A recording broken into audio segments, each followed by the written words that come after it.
Hello guys, എല്ലാവർക്കും പുതിയൊരു വീട്ടിലേക്ക് സ്വാഗതം. അപ്പോൾ ഞാനിപ്പോൾ എവിടെ നിൽക്കണമെന്ന് അറിയോ? കാണിച്ചു തരാം. ദ ഗ്രേറ്റ് തഞ്ചാവൂർ പെരിയ കോവിലിന് മുമ്പിലാണ് ഞാൻ വന്ന് നിൽക്കുന്നത്. ആക്ച്വലി തമിഴ്നാട് ഒരുപാട് ടെമ്പിൾസ് ഉണ്ടെന്ന് അറിയാമെങ്കിലും തഞ്ചാവൂരും ടെമ്പിൾസ് ഉണ്ടെന്ന് അറിയാമെങ്കിലും ഇങ്ങനൊരു അത്ഭുതം ഇവിടെ ഉണ്ടെന്ന് അറിഞ്ഞത് ഞാൻ ശരിക്കും പറഞ്ഞാൽ പൊന്നിയിൻ സെൽവം മൂവി ഇറങ്ങിയപ്പോഴാണ്. അതിനെ പ്രസ് മീറ്റിൽ വിക്രം പറഞ്ഞൊരു സെൻറ്റൻസ് ഉണ്ട്, നമ്മൾ ഇൻ്റർനാഷണൽ ട്രിപ്പ് അടിക്കും മറ്റേ ചരിഞ്ഞ പിസാഗോപുരം പിരമിഡൊക്കെ കാണാൻ. പക്ഷേ നമ്മുടെ നാട്ടിൽ ഇതേപോലെ ഒരുപാട് വിസ്മയങ്ങളുള്ള, അപ്പോൾ അതൊക്കെ കാണാനാണ് നമ്മൾ വിദേശത്തേക്ക് പോണത്. അപ്പോൾ നമ്മുടെ നാട്ടിൽ ഇതൊക്കെ നമ്മൾ ആദ്യം എക്സ്പീരിയൻസ് ചെയ്തിട്ട് വേണം വിദേശത്ത് പോകാമെന്നാണ് എൻ്റെ അഭിപ്രായം. അപ്പോൾ ഞാനിത് കുറേ നാളായി ഇവിടെ വരണം എന്ന് ആഗ്രഹിച്ചു. അങ്ങനെ അവസാനം ഞാൻ ഇതിൻ്റെ മുമ്പിലെത്തി. ഇതാട്ടോ സ്ഥലം. ഇതിന് ജസ്റ്റ് ഫസ്റ്റത്തെ ഒരു കവാടമാണിത്. പിന്നെ 2 ഗോപുരങ്ങളുണ്ട്. ഫ്രണ്ടിൽ തന്നെ റോഡ്. ഇവിടെ അമ്പലത്തിൽ തന്നെ ആൾക്കാർക്കൊക്കെ പൂവാക്കി വിൽക്കാൻ വെച്ചിട്ടുണ്ട്. ശരിക്കും എറണാകുളത്തും തഞ്ചാവൂരിലേക്കും തഞ്ചാവൂരിൽ നിന്ന് തിരിച്ച് എറണാകുളത്തേക്കും ഡയറക്റ്റ് ട്രെയിൻ ഉണ്ട്. പക്ഷേ ഇത്തവണ ഞാൻ തഞ്ചാവൂരിലേക്ക് പോയത് ഡയറക്റ്റ് ട്രെയിനിലല്ല, പകരം കേരള സൂപ്പർ ഫാസ്റ്റ് എക്സ്പ്രസ്സിലാണ്. അത് എറണാകുളത്ത് നിന്ന് കോയമ്പത്തൂർ എന്ന് അവിടുന്ന് വേറൊരു ട്രെയിൻ പിടിച്ചായിരുന്നു ഞാൻ തഞ്ചാവൂരിലേക്ക് പോയത്. കാരണം ഡയറക്റ്റ് ട്രെയിൻ തഞ്ചാവൂർ എത്തുമ്പോഴേക്കും മോർണിംഗ് ഒരു 9 മണിയാവും. അപ്പോഴേക്കും വെയിലൊക്കെ ആയിട്ട് നമുക്ക് വീഡിയോ ഒക്കെ ഷൂട്ട് ചെയ്യാനുള്ളൊരു അറ്റ്മോസ്ഫിയർ ഉണ്ടാവില്ല. അതുകൊണ്ടായിരുന്നു ഞാൻ ഈ ഡയറക്റ്റ് ട്രെയിൻ എടുക്കാണ്ട് കണക്ഷൻ ട്രെയിൻ എടുത്തു പോയത്. കോയമ്പത്തൂർ റെയിൽവേ സ്റ്റേഷൻ ഇറങ്ങിയ ശേഷം ഞങ്ങൾ നെക്സ്റ്റ് ഫുഡ് അടിക്കാൻ പോയത് സ്റ്റേഷന് തൊട്ടടുത്തുള്ള ബോച്ചയുടെ ഫുഡ് എക്സ്പ്രസ് എന്ന് പറഞ്ഞൊരു റെസ്റ്റോറൻറ്റിലായിരുന്നു. നല്ല ആംബിയൻസ് ആയിരുന്നു കേട്ടോ. ഒരു തീവണ്ടിയുടെ ബോഗിയുടെ തീമിൽ റെസ്റ്റോറൻറ്റൊക്കെ അറേഞ്ച് ചെയ്ത് നല്ല രസമായിരുന്നു. ഫുഡും കൊള്ളാമായിരുന്നു, റേറ്റും അഫോർഡബിൾ ആയിരുന്നു. അപ്പോൾ കോയമ്പത്തൂർ വന്നിറങ്ങുന്നത് ഇവിടെ വന്നൊന്ന് ട്രൈ ചെയ്ത് നോക്കുക. ഇതാട്ടോ കോയമ്പത്തൂരിൽ നിന്ന് രാത്രി 12:30 പുറപ്പെട്ട് രാവിലെ 6 മണിക്ക് എത്തുന്ന ചെന്മൊഴി എക്സ്പ്രസ്. അതേപോലെ തന്നെ ഈ ട്രെയിനാണ് തഞ്ചാവൂരിൽ നിന്ന് എറണാകുളത്തേക്കുള്ള ഡയറക്റ്റ് ട്രെയിൻ. അപ്പോൾ തിരിച്ചു വരുന്നവർ ഇത് ബുക്ക് ചെയ്താൽ മതി. തഞ്ചാവൂർ എത്താറായപ്പോഴേക്കും ഇങ്ങനെ കുറേ പാടങ്ങളുണ്ട് കേട്ടോ. ശരിക്കും തമിഴ്നാടിൻ്റെ റൈസ് ക്യാപിറ്റൽ എന്നാണ് തഞ്ചാവൂരിന് അറിയപ്പെടുന്നത്.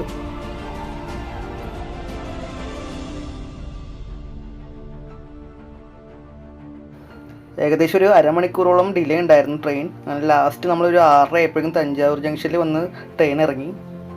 ശരിക്കും നമ്മൾ ബുക്ക് ചെയ്ത ഹോട്ടൽ തഞ്ചാവൂർ റെയിൽവേ സ്റ്റേഷനിൽ നിന്ന് ജസ്റ്റ് നടക്കാനുണ്ടായിരുന്നുള്ളൂ. അപ്പോൾ ഈ ഹോട്ടൽ ഓറിയൻ്റ് ടവേഴ്സിലായിരുന്നു നമ്മൾ സ്റ്റേ ചെയ്തത്.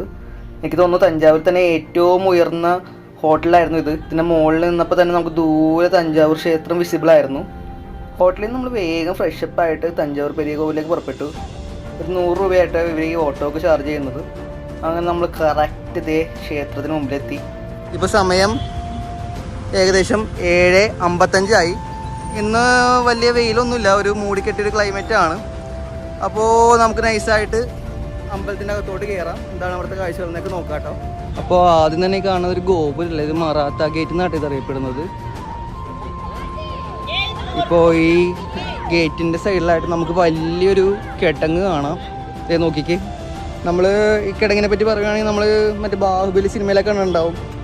അവരുടെ ആ ഒരു ക്ലൈമാക്സിലെ ഫൈറ്റിൻ്റെ സമയത്തും പിന്നെ ഫസ്റ്റിലേക്ക് പ്രഭാസ് ഇതിലേക്ക് നീന്തി മതിൽ ചാടിയാണ് അകത്തോട് കയറുന്നത്.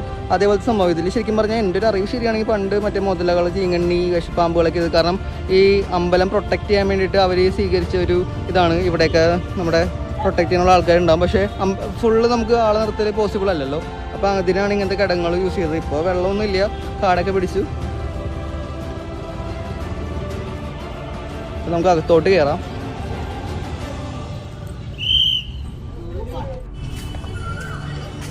ഗേറ്റ് കടന്ന് നമ്മളിത് അകത്തോട്ട് കയറുക കേട്ടോ. ഇതാണ് ഫസ്റ്റ് ഗോപുരം. എൻ്റെ പൊന്നോ, എൻ്റെ ഹൈറ്റ് നോക്കിക്ക്. ഗോപുരം തന്നെ അത്യാവശ്യം നല്ലൊരു ഹൈറ്റ് ഉണ്ട് കേട്ടോ. ഇവിടെയായിട്ട് ഇംഗ്ലീഷിലും ഹിന്ദിയിലും തമിഴിലും അമ്പലത്തിനെ പറ്റി എഴുതിയിട്ടുണ്ട്, എൻ്റെ ഹിസ്റ്ററീസ് എല്ലാം.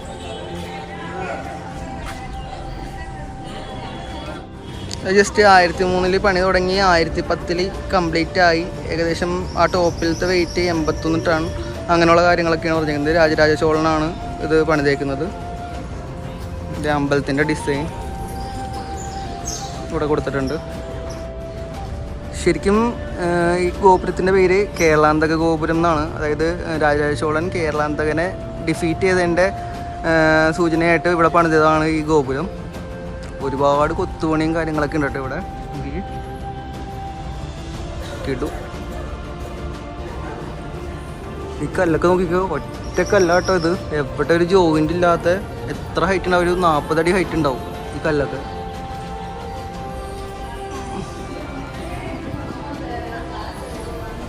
ഇതാണ് മറാത്ത കെട്ടിൻ്റെ പുറഭാഗം. നമ്മൾ കയറി വരുന്നത് നേരെ ഇങ്ങോട്ട് പോവാം. ഇങ്ങോട്ട് വരുമ്പോഴും അടുത്ത ഗോപുരം. ഇത് രാജരാജ ഗോപുരമാണ്. രാജരാജ ചോളൻ്റെ പേരിൽ തന്നെ അറിയപ്പെടുന്ന ഗോപുരമാണ് ഇത്. ഇതായിട്ട് നമ്മുടെ സെക്കൻഡ് ഗോപുരം, രാജരാജ ഗോപുരം എന്നാണ് ഇതിൻ്റെ പേര്. ഇതിൻ്റെ ആർക്കിടെക്ചറൽ അത്ഭുതങ്ങളെ പറ്റിയൊന്നും പറയാൻ എനിക്കറിവില്ല. അത്രയും കൊത്തുപണികളും, ഈ കൊത്തുപണികൾ ജസ്റ്റ് ഒരു കൊത്തുപണിയല്ല, എല്ലാത്തിനും ഓരോ സ്റ്റോറീസ് ഉണ്ട്, ഓരോ കഥകളുണ്ട്, ഓരോ ദൈവങ്ങളുടെ ഇതുണ്ട്. ഈ നമ്മുടെ ലെഫ്റ്റും റൈറ്റായിട്ട് നിൽക്കുന്നതാണ് ദ്വാരപാലകർ. നമ്മൾ ശരിക്കും ഒരു കോവിലോട്ട് കയറുമ്പോൾ ഇവരോട് അനുവാദം ചോദിച്ച് കയറണമെന്നാണ്. അപ്പോൾ ആ ഒരു ശില്പങ്ങളാണ് നമുക്ക് ലെഫ്റ്റും റൈറ്റായിട്ട് കാണുന്നത്. വലിയൊരു മതിൽ. ഇവിടെ നിന്ന് നോക്കുമ്പോൾ തന്നെ നമുക്ക് സ്റ്റോൺ കാണാം. നമ്മളങ്ങനെ സെക്യൂരിറ്റി ചെക്ക് കഴിഞ്ഞാൽ അകത്ത് കയറി കയറി വരുമ്പോൾ കാണത്തേ ഈ അമ്പലമാണ്. അതിപ്പോൾ ദൂരെ ആണെങ്കിലും അത്യാവശ്യം നല്ല ഹൈറ്റ് ഉണ്ട് കേട്ടോ. ആദ്യം തന്നെയാണ് ഒരു ബലിപീഠം, അത് കഴിഞ്ഞൊരു നന്ദി, അത് കഴിഞ്ഞിട്ട് അതിൻ്റെ ബാക്കിൽ കൊടിമരം, അതിൻ്റെ പുറകിൽ നമ്മുടെ അമ്പലം. ഒരു ശിവൻ്റെ അമ്പലത്തിൽ ഉണ്ടാവുന്ന 3 കാര്യങ്ങളാട്ടോ, ഈ ബലിപീഠം, നന്ദി, അതുപോലെ തന്നെ കൊടിമരം. ഭയങ്കര ഹ്യൂജായിട്ട് ഈ അമ്പലം. നമ്മൾ കാണുന്ന പോലെ തന്നെ അല്ല. ഐ തിങ്ക് ഗ്രാനൈറ്റ് വെച്ചാട്ട് ഇത് പണിതേക്കുന്നത്. ഇതാണ് അമ്പലത്തിൻ്റെ ഉള്ളിൽ. ആദ്യം നമ്മൾ കാണുന്നത് നന്ദിയാട്ടോ. ഇത് ശരിക്കും പറഞ്ഞാൽ ഒറ്റക്കല്ലിൽ തീർത്തൊരു വലിയൊരു നന്ദിയാണ്. നമ്മൾ വിചാരിച്ചതിനേക്കാളൊക്കെ ഹൈറ്റ് ഉണ്ട് കേട്ടോ ഇതിന്. ഇതിൻ്റെ അടുത്തോട്ട് പോകാം. അവിടെ എന്തൊക്കെയോ ഒരു വർക്ക് നടക്കുന്നുണ്ട്, അപ്പം അതിൻ്റെ സാധനങ്ങളൊക്കെ ഇരിക്കുന്നുണ്ട്.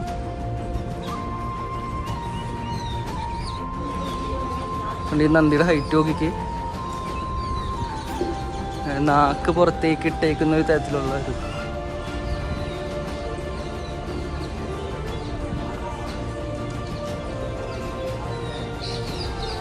ഒറ്റക്കല്ലിലാട്ടെ ഈ ഒരു നന്ദിയെ പണിതിരിക്കുന്നതാണ് ഇവിടുത്തെ ഏറ്റവും വലിയ പ്രത്യേകത. എൻ്റെ അമ്മ,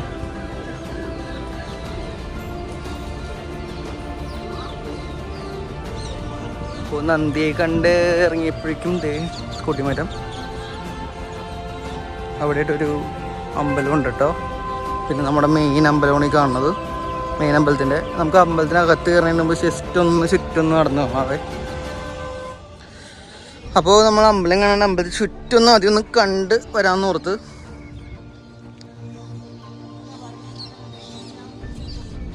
ശരിക്കും പറഞ്ഞാൽ ഈ പറയുന്ന നന്ദി ചോള രാജവംശത്തിൻ്റെ സമയത്ത് പണിതല്ലോ കേട്ടോ.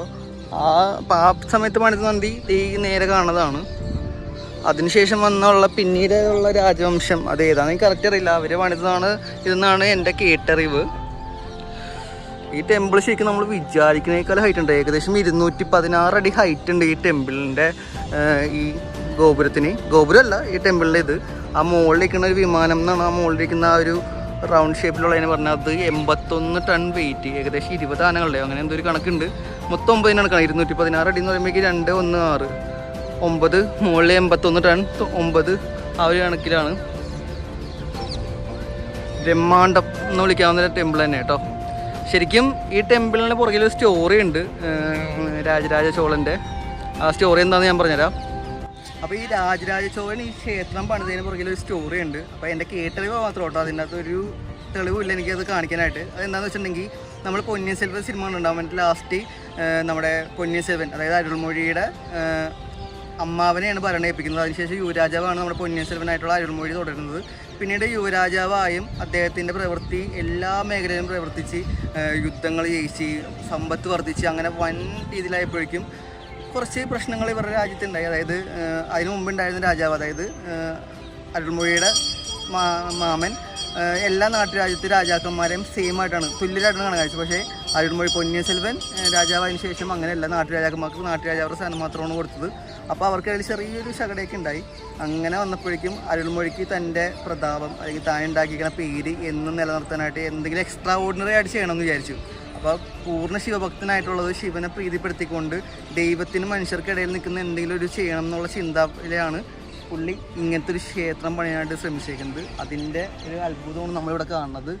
ഏകദേശം 9 വർഷത്തോളം എടുത്താണ് ഇത് പണിതേന്നാണ് കേൾക്കുന്നത്. 1003 തുടങ്ങിയിട്ട് 1012 എന്താണ് തീർന്നേക്കുന്നത്. ഈ നാട്ടിലെല്ലാമുള്ള ആർക്കിടെക്റ്റുകളെല്ലാം വിചാരിച്ച് ഏകദേശം ഒരു 1000 ആനകൾ, ഒരു 5000 കുതിരകൾ, 1 ലക്ഷത്തോളം ആൾക്കാർ 9 വർഷം പണിതേൻ്റെ ഒരു അത്ഭുതമാണ് നിങ്ങൾ ഈ പുറകെ കാണുന്നത് കേട്ടോ. ശരിക്കും പറഞ്ഞിട്ടുണ്ടെങ്കിൽ ആ പൊന്നിയിൻ സെൽവൻ്റെ സേനയിലുള്ള ഏറ്റവും സി ഗ്രേഡ് ABC സി ഗ്രേഡിലുള്ള ആനകളാണ് ഇതിൻ്റെ പണിക്ക് ഉപയോഗിച്ചത്. അപ്പോൾ A ഗ്രേഡിലേക്കുള്ള ആനയുടെ ശക്തി എന്ന് മനസ്സിലാക്കി ആ ഏറ്റവും മുകളിൽ കാണുന്ന ആ ഗോപുരം ഉണ്ടല്ലോ, അത് ഒറ്റക്കല്ല് പണിതാണ്. അത് അവിടെ എത്തിക്കുക എന്ന് പറയുന്നത് ഭയങ്കര റിസ്ക്കാണ്. അപ്പോൾ ചരിത്രത്തിൽ പറഞ്ഞ് റൗണ്ടിൽ ഇങ്ങനെ ഒരു വഴി പോലെ ഉണ്ടാക്കി മുകളിൽ എത്തിച്ചെന്നും പറയുന്നുണ്ട്. വിക്രം മറ്റേ ഞാൻ പറഞ്ഞ പോലെ ഇൻ്റർവ്യൂ പറയുന്നത് ഇങ്ങനെ റാമ്പ് ഉണ്ടാക്കി ആനകളും കുതിരകളൊക്കെ ആളുകളെ കൂടി വലിച്ചിട്ട് മുകളിൽ എത്തിച്ചെന്നാണ്.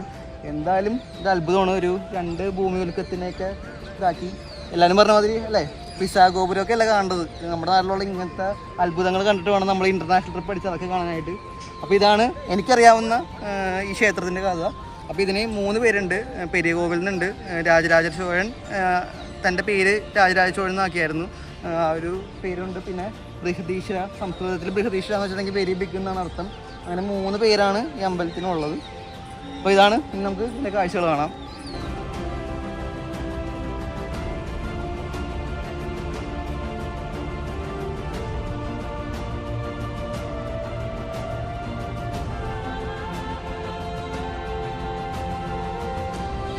പിന്നെ ഇവിടെ കൊത്തുപണി ചെയ്ത് വെച്ചേക്കുന്ന ഭാഷ ഉണ്ടോ, ഇവിടെ 9ാം നൂറ്റാണ്ടിലത്തെ തമിഴ് ഭാഷയായിട്ട് ഇവിടെ കൊത്തുപണി ചെയ്ത് വെച്ചേക്കുന്നത്.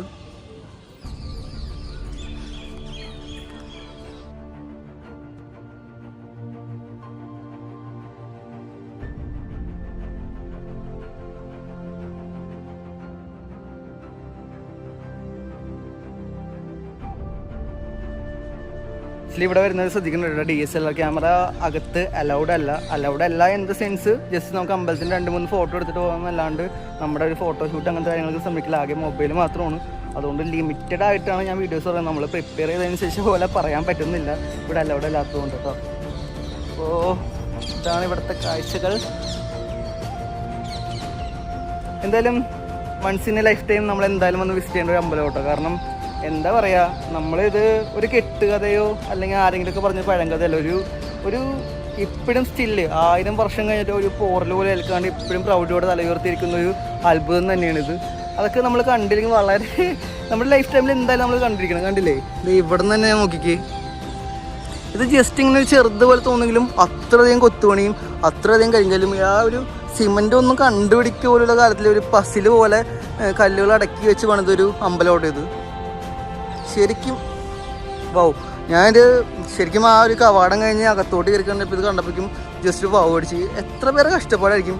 ഇപ്പോൾ ജസ്റ്റ് ഞാൻ ഇപ്പോൾ എക്സാമ്പിൾ പറയുകയാണെങ്കിൽ നമ്മുടെ പൂർവികരായിട്ടുള്ള ഇവർ ഈ ഒരു 1000 വർഷം കഴിഞ്ഞിട്ട് നമ്മളിങ്ങോട്ട് വന്നിട്ട് നമ്മളിങ്ങനെ നോക്കുമ്പോഴേക്കും വൗ, അങ്ങനത്തെ ഒരു വൗ ഫാക്ടറാണ് നമുക്ക് ഫീൽ ചെയ്യുന്നത്. അയ്യോ, നമ്മുടെ പൂർവികർ ഇത്ര അത്ഭുതങ്ങൾ ചെയ്തല്ലോ, അതിൽ 1000 വർഷം കഴിഞ്ഞിട്ട് ഇതുവരെ ഒരു കേടില്ലാണ്ടോ.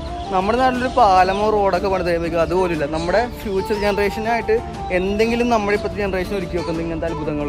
ഓക്കെ, എന്തെങ്കിലുമൊക്കെ പണിയുമ്പോൾ തന്നെ വേസ്റ്റ് ഓഫ് മണി എന്നൊക്കെ പറയുമെങ്കിലും പക്ഷെ ഇതൊക്കെ വേണം. നമ്മുടെ നാടിൻ്റെ കഥ അല്ലെങ്കിൽ നാടിൻ്റെ പാരമ്പര്യമൊക്കെ നമ്മുടെ ഇനി വരുന്ന ജനറേഷൻ അറിയണ്ടേ. അതിന് ഇങ്ങനത്തേക്കുള്ള അമ്പലങ്ങളും കെട്ടിടങ്ങളും അങ്ങനത്തെ കാര്യങ്ങളൊക്കെ വേണം എന്നാണ് എൻ്റെ അഭിപ്രായം.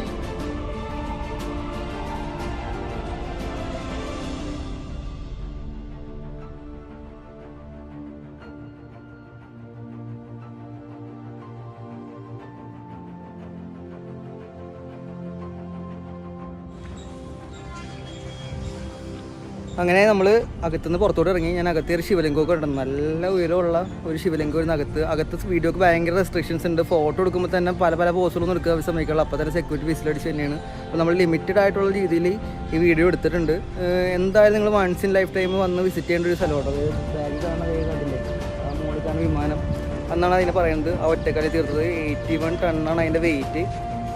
ഏകദേശം 20 ആനകളോളം വെയിറ്റ് വരും. അപ്പോൾ ഭയങ്കരമാണ്. ഇപ്പോൾ ഫോട്ടോ ഒന്നും എടുക്കുന്നതിന് റെസ്ട്രിക്ഷൻസ് ഇല്ല. ഫോൺ കയറ്റും, DSLR കയറ്റിയാലൊക്കെ ഇവർ സമ്മതിക്കുന്നില്ല. അതൊന്നും സൂക്ഷിക്കുക എല്ലാവരും. അപ്പോൾ അതൊക്കെ കുറേ ലിമിറ്റഡാണ്. അല്ലാതെ നമുക്ക് ഈ സൈറ്റ് വന്ന് വിസിറ്റ് ചെയ്ത് കാണാനൊക്കെ അടിപൊളിയാണ്. കാണല്ലേ, എൻ്റെ അപ്പുറത്ത് വ്യൂ ആണ്. എനിക്ക് പറ്റുന്ന രീതിയിൽ ഞാൻ വീഡിയോ എടുത്തിട്ടുണ്ട്. അപ്പോൾ ഇതാണ് നമ്മുടെ തഞ്ചാവൂർ വീഡിയോ. ഇത് കഴിഞ്ഞിട്ട് നമ്മളിനി ഫുഡ് അടിക്കണം. പിന്നെ ഇവിടുത്തെ പാലസ് ഉണ്ട്, മ്യൂസിയം ഉണ്ട്. അവിടെയൊക്കെ ക്യാമറ റെസ്ട്രിക്ഷൻസ് ഉണ്ടോയെന്ന് അറിയില്ല. അപ്പോൾ എന്നെക്കൊണ്ട് പറ്റുന്ന പോലെ ഞാൻ നിങ്ങൾക്ക് വീഡിയോ എടുത്ത് കാണിച്ചു തരാം. അപ്പോൾ എല്ലാവരും കണ്ടല്ലോ, ഇതാണ് നമ്മുടെ ഇന്നത്തെ തഞ്ചാവൂർ വ്ളോഗ്. അപ്പോൾ നിങ്ങൾ വരുന്നതാണെങ്കിൽ ഞാൻ പറഞ്ഞ ഒരു എറണാകുളത്ത് നിന്നൊക്കെ ആണെങ്കിൽ ഇതേപോലെ ട്രെയിൻ മാറി കയറാം. ഡയറക്റ്റ് ട്രെയിൻ വന്നിട്ടുണ്ടെങ്കിൽ ഇവിടെ ഒരു 9 മണിയാകും. ഇപ്പോൾ തന്നെ സമയം ഏകദേശം 10 മണിയോളമായി. 10 മണിയായപ്പോഴേക്കും വെയിലായി. ഇന്ന് ഇത്തിരി മൂടിയ ക്ലൈമറ്റ് ആണെങ്കിൽ പോലും നമ്മളൊക്കെ ആകെ ഷോക്കായി ഫോട്ടോ എടുക്കാൻ നിന്നിട്ട് വേർത്ത്.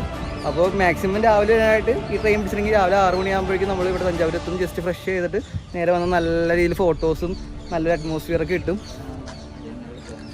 അപ്പോൾ നമ്മുടെ ഇന്നത്തെ വ്ളോഗ് അവസാനിക്കുകയാണ്. അവസാനിക്കല്ല, ഇനി എന്തെങ്കിലും കാഴ്ച ഞാൻ കാണിക്കാം കേട്ടോ. അപ്പോൾ കാണാം.